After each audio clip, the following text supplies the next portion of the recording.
What's good, YouTube? It's your boy PRC Daniel, back in the cut. Right now we're we're actually in Watsonville. So I drove all the way over here because I found some pretty decent S2000 seats for a pretty good price. So yeah, we're about 5 minutes away. Hopefully they fit in the back there. The seats fold down and I could move this passenger seat. So we'll see. It might be tight, but it would suck if it didn't fit and I drove an hour away. Okay, so I'm back from that long journey. I did pick up the seats. We're taking apart right now because the guy didn't tell me there were the wrong rails for the car. They didn't match up. So today I drove 45 minutes away to pick up some actual S2000 rails to put on these seats right here. So there's the bottom. Well, there's the top. There's the bottom.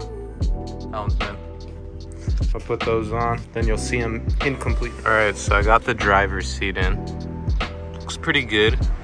Passenger seat, I kind of mocked it up, but the bracket on the bottom is hitting a little bit to like the bottom part of the seat. So I have to cut that off and then I can install it. But until then, it's just gonna be mocked up. And I don't actually have a cutter here or like a saw or anything. So we're gonna wait for that till later. But driver's seat's in. It's not too bad. It's a little smaller than I thought it would be. Obviously the door panel's here. Basically the whole interior is here. I have this door panel, I just took it off. Lock actuators out. And I found out this has upgraded kicker speakers. There's no radio.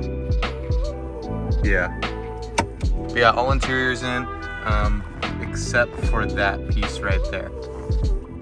That's not in. And this down here is not in. I don't actually have that, so probably gonna have to source it somewhere else. It doesn't bother me too much yet though. Convertible top does work. There's just this extra bar right here. I forgot to put the strap on, but I'm gonna take the convertible off anyways when it gets repainted. So I'm not too worried about that. Back here, trunk lock is missing. Also, there's a ground right here that I wanted to connect, but I looked in here and it looks like someone stripped a bolt in there.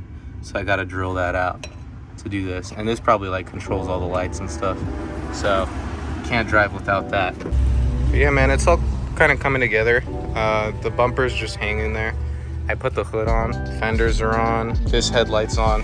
Not very well, but it is on. The tab's broken right here. So probably gonna buy a new one of that. But it fits. Here's that RPF1 right here. I think this is gonna be just my quick part one. So next thing's up, headlight, windshield, battery. Car doesn't have a battery. Yeah, just the small stuff really, next to my car. This is a Duo right here. Yeah, that's gonna be it for part one. Gonna be adding some new parts, some things that I need to get it driving. Hopefully then I could take it to the body shop, get some paint started, and we'll be good to go. That's it for this video. Catch you guys in the next one. Peace out.